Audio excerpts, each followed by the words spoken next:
Let me start by thanking Dr. Wael for allowing me to take his place, just because I need to run for another presentation, which I was saying it might pay money, the other one. And also I would like to say that the co-author of this paper unfortunately cannot be here because she's on emergency leave in Bosnia, Sarajevo.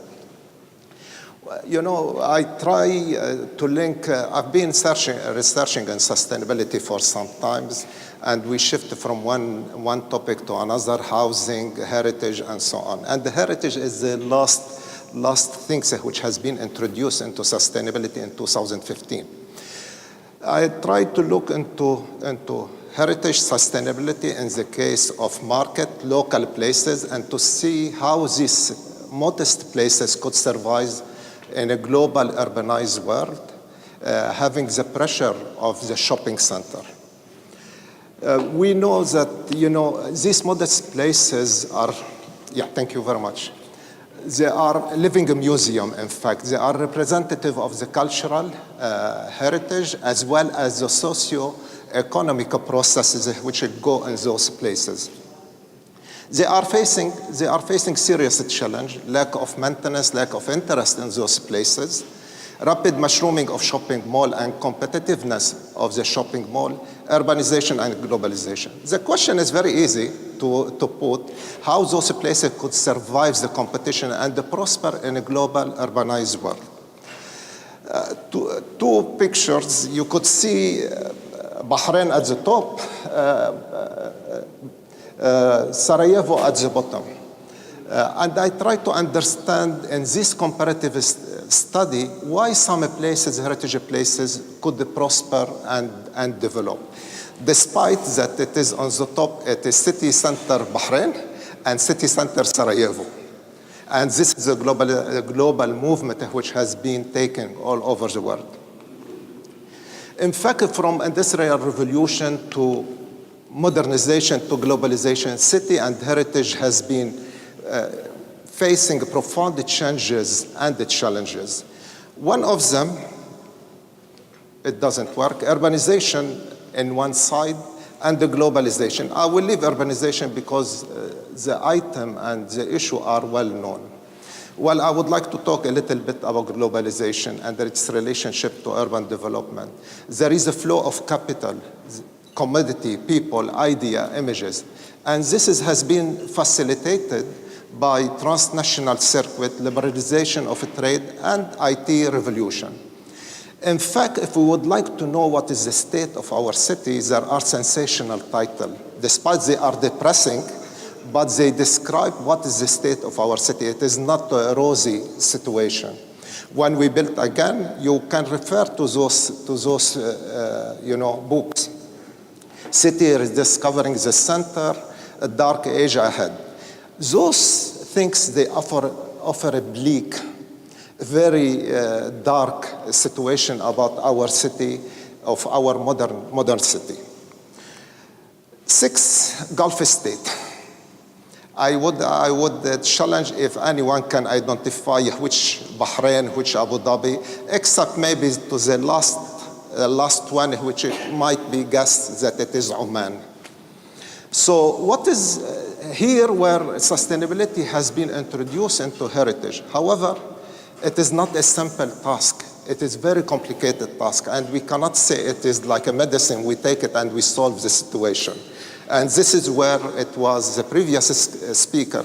Yes, it has provided a platform, but we would like to see how the implementation of it.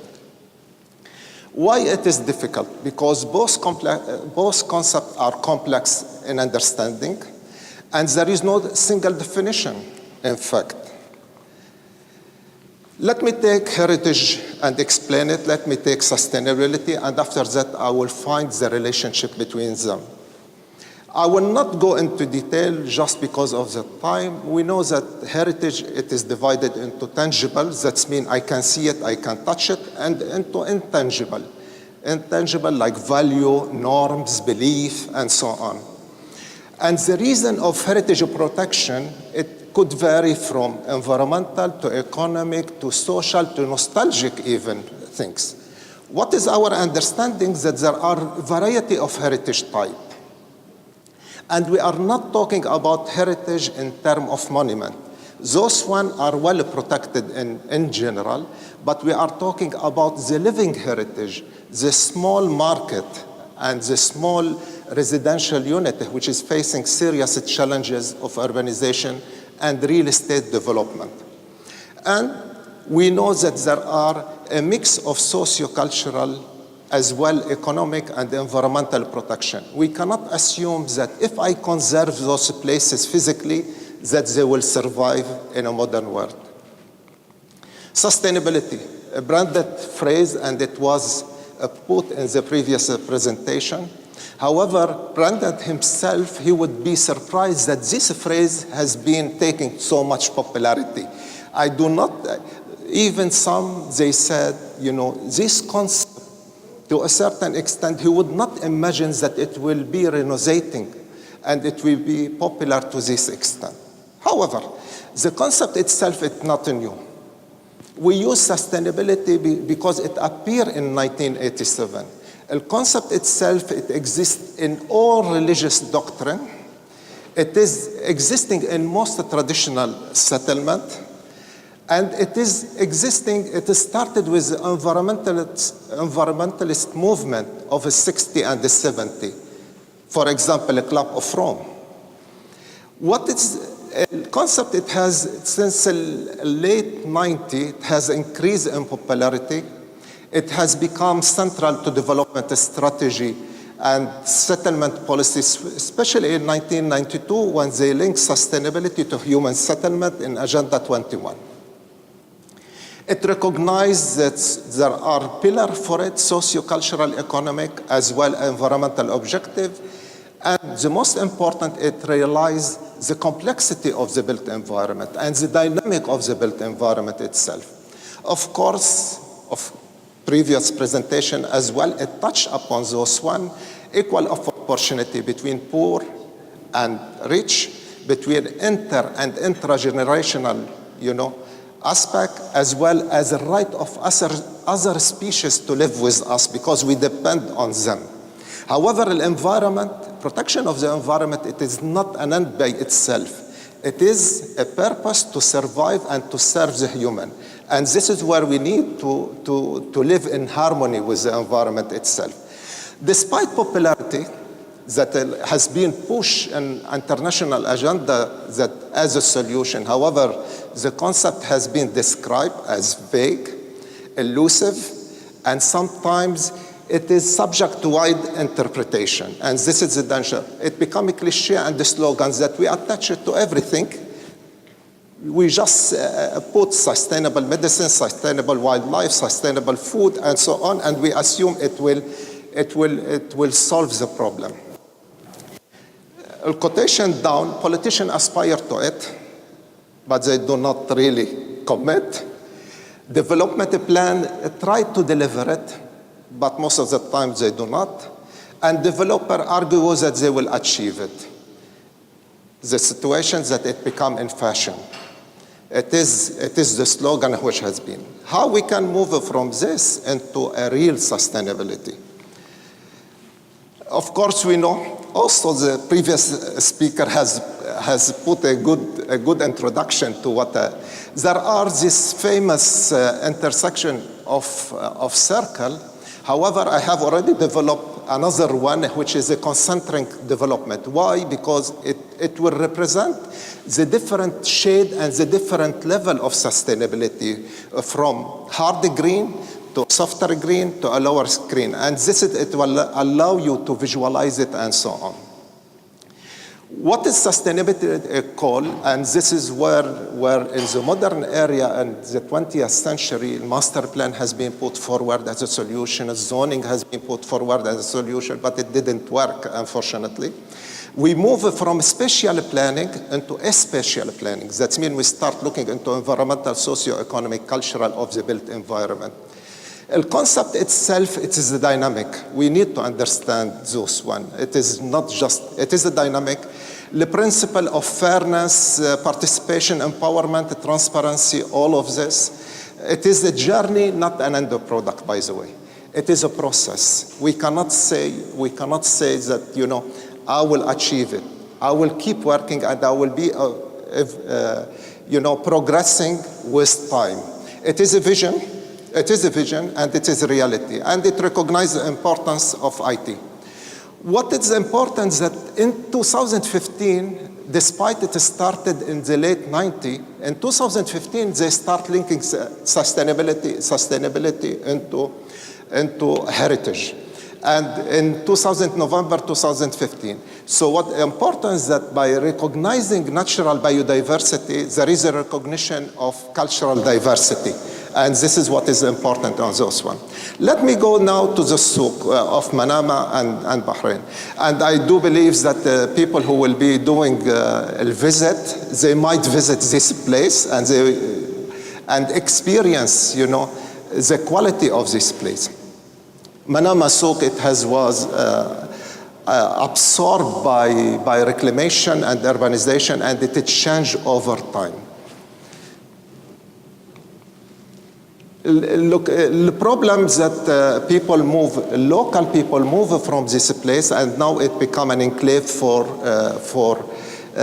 low-income enclave, haphazard growth, disfigurement, and pollution. I will try to skip so many of the idea because of the time constraint. And it is facing quite a lot of pressure from the shopping mall with its conveniences and experience. However, and there are growth of different style and urban fabric. In response to trade, despite we have already done, and we are involved in this project, in renovating a part of Manama souk, because of the complaint of the trader and diminishing of commercial activity in the first place, environmental problem, disfigurement, collapsing of building, we had initiated a phase number 1 in 2004 to be occupied in 2010. And I do believe during the visit you might go through this place. We had to deal with several constraints. It is not just, okay, we all agree that heritage is good to conserve. First of all, shifting the ownership between ministry.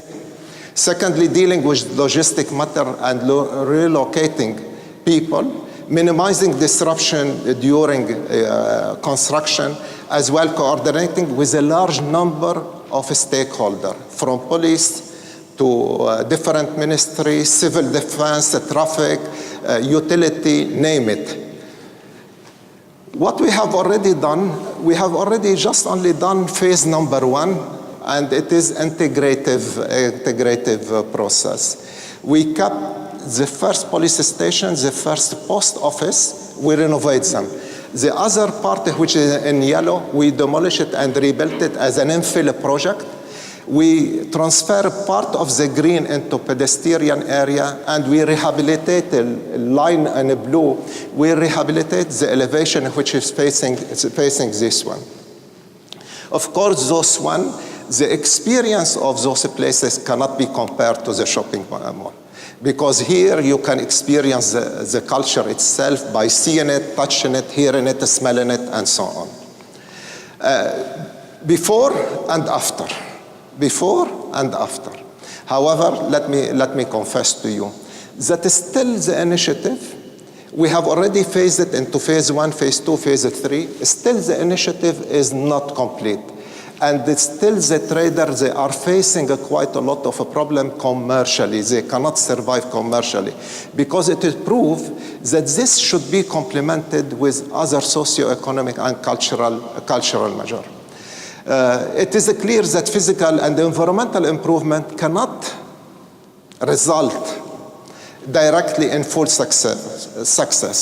The initiative, it needs to be complemented with the socio and economical, to be economically viable and socially attractive. Despite that, the place become a very unattractive point at a certain time, but during the rest of the day, during the rest of the year, it is going down and it is not collapsing. The aim of this stage, it was just to plant the seed, where it will filter later on and it will be complemented with the rest of phase 2 and phase 3. Let me take Sarajevo. Sarajevo is a different country. where it has been since the 15th century Turkish part, Austro-Hungarian, the blue, and the modern part. And those are the difference. It was important to know, despite the misfortune of the war of Sarajevo 1992, 1995, and the herbicide phenomena which is happening and the damage of the heritage, in contrary to Bahrain, the local market, it survived, and it is prosper. So I was interested to know why this, what we could learn from those places. First of all, the whole area, it has been pedestrianized, not now, it has been pedestrianized before even, a long time ago. And the market itself, called Patriarchia in the name of in Bosnia, that it has a great value in terms of national identity, and this is important. However, the market here in Bahrain nowadays there is a realization and there is a recognition of the importance of an old souk and so on. But here it becomes, maybe because of the political situations that it represents an identity of the population and so on, it has a great national identity. It was important to know, first of all, why this one? Because the rule and regulation. A rule and the regulation in Sarajevo, it was established in the early 20th century, while in Bahrain is still lacking to a certain extent and still trying to see how we can conserve. So the longer rule and regulation apply, the better to conserve the integrity of the place. What is important on those rules and regulations that do not deal with individual buildings, they deal with the area as a single entity. It is in its building and it's in its fabric. A type of urbanization did not encroach into the old area. It shoulder, it come beside it, it grow and so on. And thirdly is that local population, because when we talk about heritage and so on, we talk about not only building, we talk about the whole experience. Local people are still there. So it is managed and operates by local people. Dr. Sahel, yeah. I'll give you one minute. And thirdly, that the operation time, it is not only limited during the day as in Bahrain, it extends into, because of the variety of activity. Let me deal with those one, maybe. Let me move into it. It is evident that the physical conservation should be coordinated with the socio-cultural aspect. It is not a simple task. It should assess opportunity and challenges. It should take a short and long-term strategy, and this is important. And it should manage between the tradition and modern requirement. We cannot ignore nowadays that we would like to have water and utility and electricity and telephone and so on, and understand the local and the global impulses, especially the phenomenon of the shopping center. It should consider the process, and it should not be that as an entity by itself. It should be considered as a level of the city and linked to the city. So it is not an island. I have a market and it is surrounded by road and so on. It is a part of the whole experiences and so on.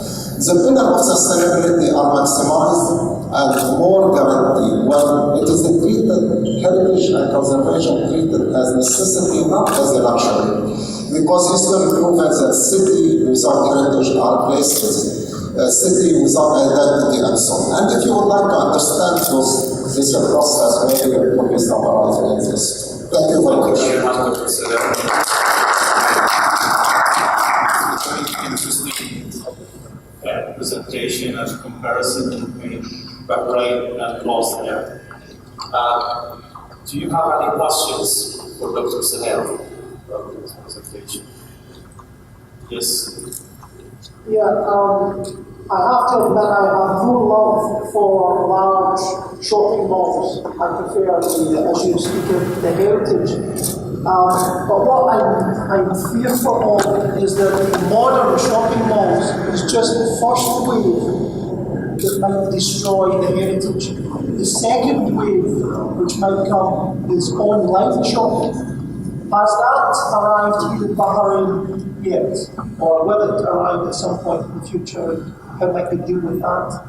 Both of them are here in Bahrain, online shopping and shopping mall. And in fact, I've been in Bahrain since 1994. When I arrived here, there was only one shopping mall in downtown. Nowadays, maybe one or two. Now there are more than 20 mushrooms all over.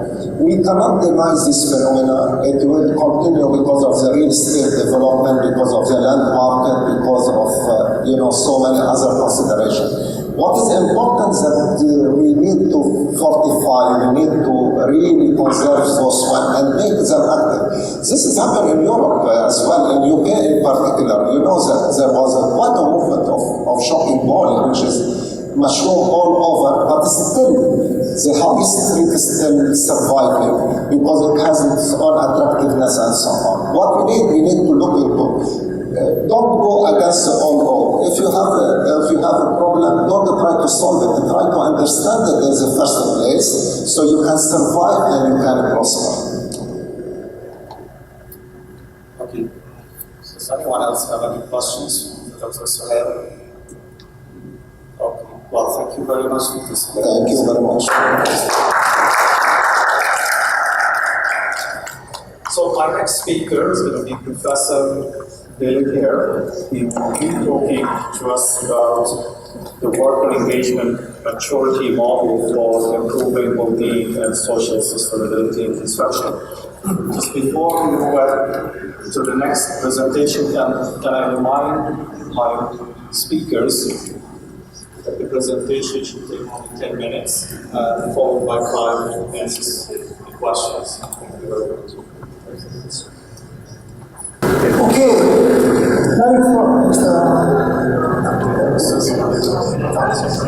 now for something completely different. Okay, my research area is exclusively on the improvement of construction worker health, safety and welfare.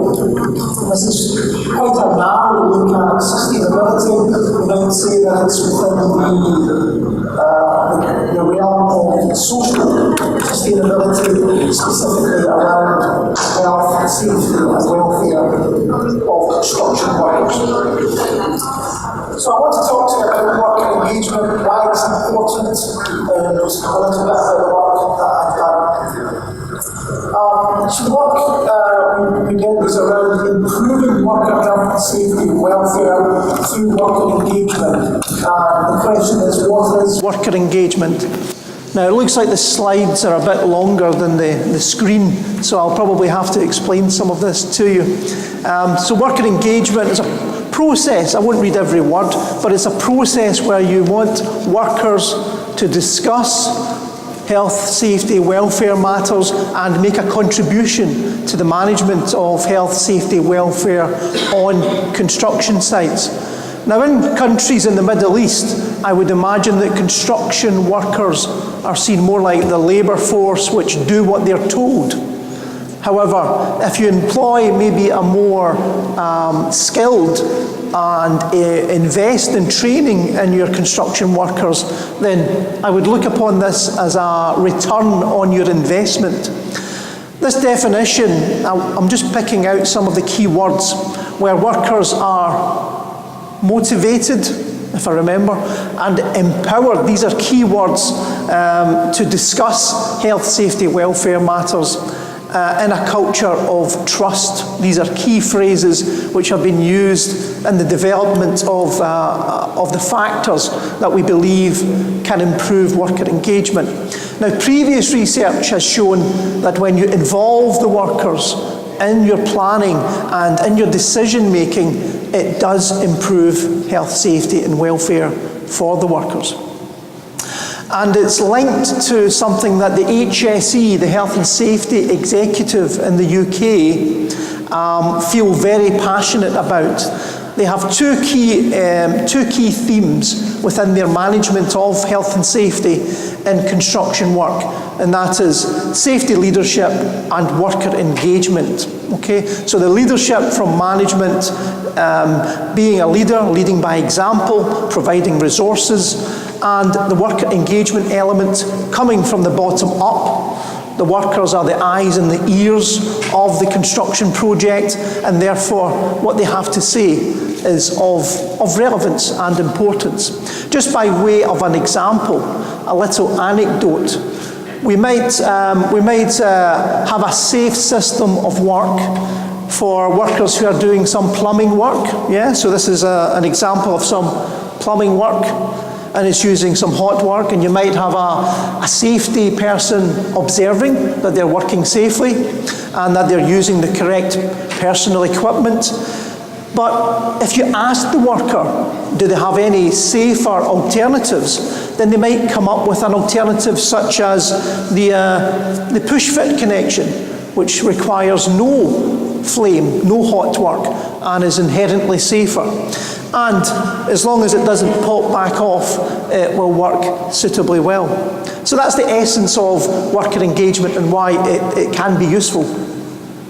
The research that I've just completed this month was funded by the Berkeley Group in London, and the aim of the project was to improve construction worker health and safety through the development of this worker engagement maturity model. The idea that the worker can go through stages of improvement. The research method was qualitative, so first of all, we set up a steering group of technical experts, and we undertook a large literature review, almost as much as the proceedings book in terms of literature, and we developed our maturity indicators. So this is from the literature and from experience what we found to be the key elements of good worker engagement.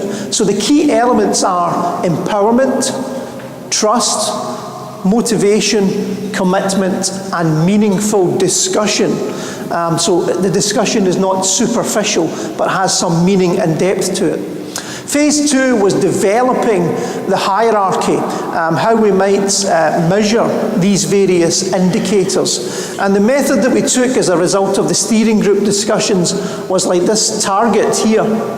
So the red bullseye is the first level, and the idea that you increase and you grow and you expand is the idea behind the hierarchy or the maturity. The final stage was the validation, and we did some blind scoring using the tools that we developed from this and the questions that were developed, and these were done in a way that the site management teams put forward workers, some workers who they felt were very active and very proactive in safety, and other workers that were considered average. And then we asked them to rank them in order, and then we compared this with our results from our benchmarking. So the results and the framework for the research goes along the lines of, well, in terms of meaningful discussion, when you ask workers about health and safety in the first instance, they usually, first of all, talk about their personal safety, their PPE, for example, their personal protective equipment. Once you've satisfied this, they will generally discuss the welfare issues and improvements that they would like to see to welfare facilities. After that, they then discuss generally site hazards, things that need to be corrected on the construction site. If you get past this, then they become more proactive. Proactive discussions about the safety and managing it before safety becomes a problem. And then the top stage is what we've called beyond the site gate. Things that the worker might have influence or have knowledge about that can influence design decisions or management decisions at board level, or decisions that impact on the wider worker welfare and mental health. So the idea is to expand the breadth of discussion. We then have our antecedents that link to these discussions. And any Arabic members of the audience will be glad to see me reading from right to left. So going from right to left, we have, first of all, empowerment. The first stages of empowerment are around knowledge and competence. So knowing, then being able to do, and then from there it moves through the stages to influencing, so making decisions about the workplace, and then to influencing and impact at higher level. So that's empowerment around knowledge and then decision making. The levels of trust, starting at lack of trust, you only trust yourself. Then trust in the ability of your co-workers. And then you move through the level of trust in the benevolence of your management team. Do you think they really care about your health, safety and welfare? And then trust in the integrity of the organisation that employs you.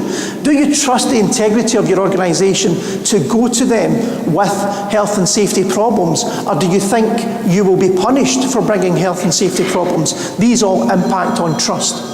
On motivation, we have lack or amotivation, then extrinsic, you need money to be motivated, for example, and then finally intrinsic. Okay, I feel like the previous speaker has had a lot more time. Then we have the commitment levels, so that is first of all conditional. So your commitment, your level of action is dependent on who is watching you. Secondly, compliance. You do exactly what is asked of you. And then the final top level, citizenship. You go above and beyond the commitment. Okay? So that's the direction of maturity, increasing with each element. Each of these are in the paper, which is in the proceedings, but that's just some examples of each. You can read these at your leisure, so that's your meaningful discussion. That's our empowerment examples. To what extent do you have power over decision making? That's just an example, a case of where the workers decided which equipment was best to use, which was safer. It wasn't the cheapest, wasn't the least expensive, but it was the safest. In terms of trust, I just want to point this one. This is a real quote from a worker. Personally, I just look out for myself. I don't trust anyone. Sooner or later, you'll get stabbed in the back. So that's the lowest level. Whereas at the top, there's probably nothing we couldn't take to the company, to the site agents and to the manager. That's the top level. That's what happens in the UK for some people who bring problems to their site manager. They get put on a blacklist and they cannot find any other work. So that's a bad example. Motivation, typical needs, requirements, motivation, and I think you can understand the concept there. And then the commitment, going from almost zero commitment to actually going out of your way to fix something, to actually take action. So that's our commitment. In terms of commitment, that's just some sporting experts. I was looking for a Bahraini sporting person to put in here, but I couldn't find anyone who looked famous enough. So I just put in this guy instead. There's commitment. He was asked at the last minute, can you do a keynote speech? And he just said, no problem, I'll come over and do a keynote speech. That's commitment. Final slide. This is just the cycle, what I've called the worker engagement cycle. This is a real example. Problem with PPE. The PPE was getting broken, getting lost.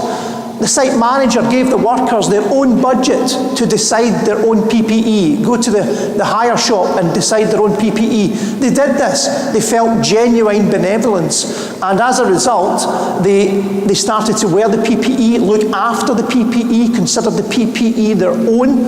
And as a result of going round the cycle, the meaningful discussion went from the personal PPE up a level to the new level.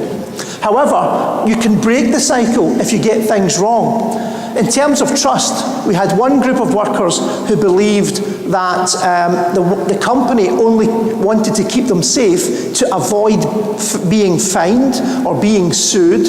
And those same workers, when it came to commitment, only had a compliance level of commitment. They did not go above compliance into the citizenship or extra effort. So it is linked.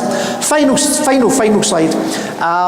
So what? This benchmarking system is now being used by one of our project partners, Lang O'Rourke, in Edinburgh, £1 billion site, and being used by an international service provider, CAPE PLC. And just one final indulgence. I delivered a similar paper on the research a few months ago in Cape Town,